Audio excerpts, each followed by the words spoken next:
महानगरपालिका निवडणुकीच्या पार्श्वभूमीवर भारतीय जनता पार्टीने सोलापुरात काँग्रेससह 3 पक्षांना आणखीन एक मोठा धक्का दिला आहे।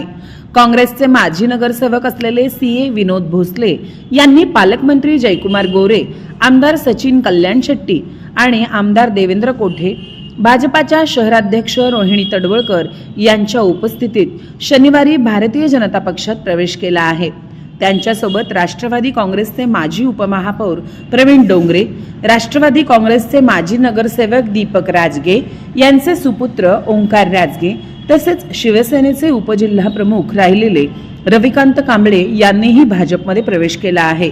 प्रभाग क्रमांक 15 सह सोलापुरातील अनेक प्रभागांमध्ये मोठा जनसंपर्क असलेले 2 पिढ्यांपासून काँग्रेसशी एकनिष्ठ असलेले विनोद भोसले यांनी भाजपमध्ये प्रवेश केल्यामुळे काँग्रेसला आता चांगलाच दणका बसला आहे।